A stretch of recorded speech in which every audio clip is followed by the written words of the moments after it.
I will run, I will climb, I will soar.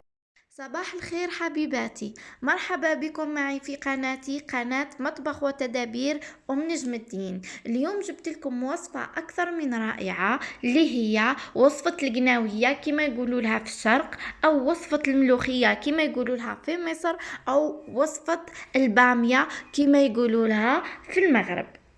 نروح درك اول حاجه راح نديرها نعتلكم كيفاه نقيو الباميه. كاين بزاف منا ما يحبوش يطيبوها غير على جالة الشوك اللي فيها، ولا جبت لكم طريقه عمليه وسهله تقدري تنقي بها الباميه تاعك بدون تعب.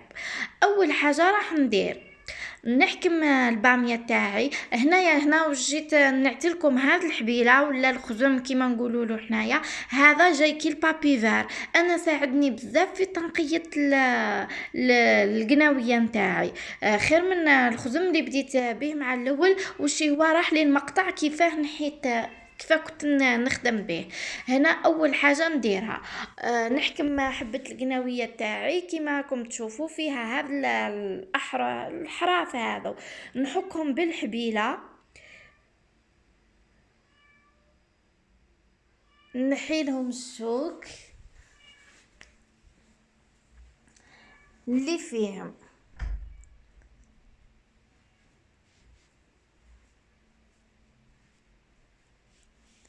ومن بعد هذاك الفراغ اللي بين الاحرف هذوك نبرشو بالموس.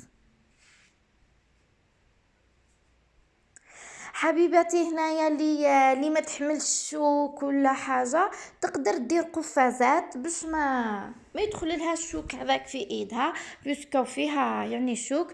انا هنايا لا كاليتي تاع الباميه تاعي كانت شوي ناقصه، مش حاجه كاليتي. هنا واش راح ندير؟ اللي ما ساعدتهاش تخدم هكاك في يدها تحط على البلان دو ترافاي وتخدم كيما درت انايا دركا. نعدلكم كل طريقة ممكن تسهل عليكم العملية تاع التنقية تاعها.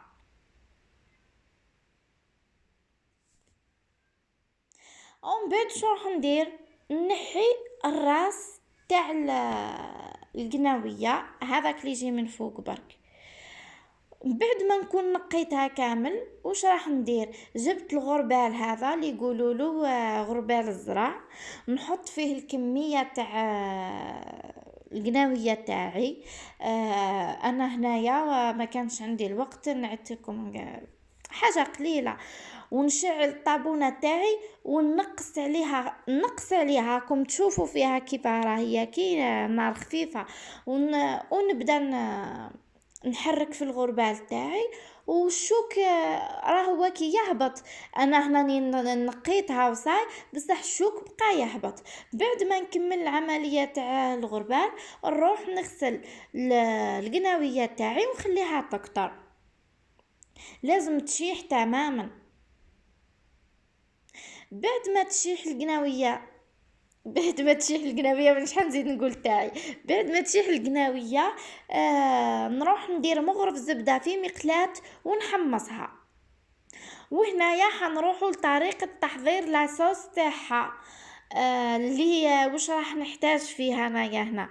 عندي بصله وثوم دبشه، درتهم في الميكسار ورحيتهم.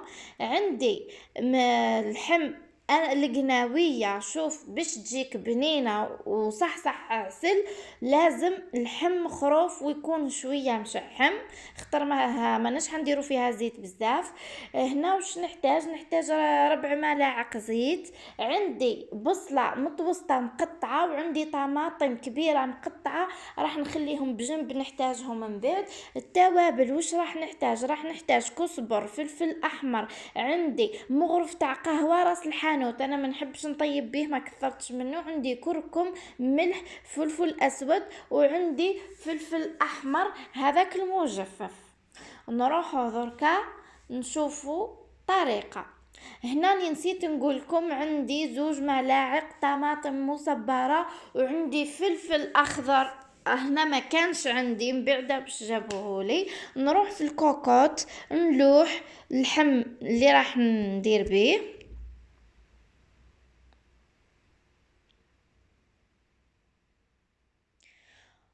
هنا راني حطيت عليه الزيت، ودركا راح نحط البصلة والثوم والطماطم. هنا البصلة نحتاجو راس متوسط، طماطم نحتاجو راس كبير، هنا 3 سنات ثوم. هنايا حطيت التوابل اللي نحتاجهم، وراح نحطها فوق النار تتقلى. هنا راح لي المقطع تاع التقلاية، بعد ما تتقلى لي خلاص يتقلى لي اللحم تاعي خلاص، راح نروح نمرقها.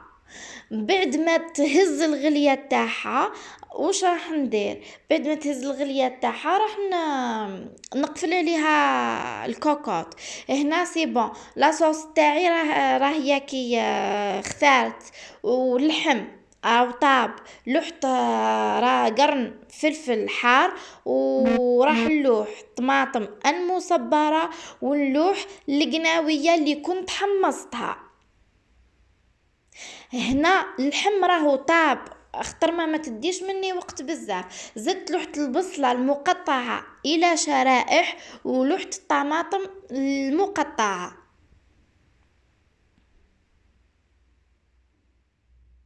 وراح نخلي لاصوص حتى تختار والبامية تاعي طيب. ماهيش راح تدي مدة كبيرة، عسوها على خاطر كل شيء تاعي طاب، غير القناوية. هنا راهي اختارت لي لاصوص، شوفوا لاصوص تاعي كيف راهي، ها هي كي خاثرة. البامية تاعي راهي كي طايبة، ميم با 20 دقيقة ربع ساعة، على حسب نوع البامية تاعكم. هنا جيتكم في صحن التقديم، نعطيلكم البامية كيفاه راهي، ولا القناوية كيفاه. حطيتها، درت عليها رشة شوية دبشة من فوق، اكيد لازم تحضر معايا الدبشة. ان شاء الله تجربوها وراح تحبوا الوصفة هذه وراح تموتوا عليها اكيد. تجي بنينة، تجي معسلة. هنا كنت رافقتها مع شوية سلاطة مع بوف الجوخ اللي حطيته لكم في القناة، اللي ما شافتوش راه ياكي صح راطات. صح ابن بوف الجوخ، ممكن تكونوا راح تاكلوه. وهيا نوضوا وجدوه للشتا وخبيوه. نتمنى تكون عجبتكم وصفة اليوم. اللي عندها كاشي وصفة ولا كاشي استفسار تخليه لي في كومنتار، واكيد راح نجاوبها عليه. نتلاقاو في فيديو اخر ان شاء الله، ومع وصفة اخرى ان شاء الله.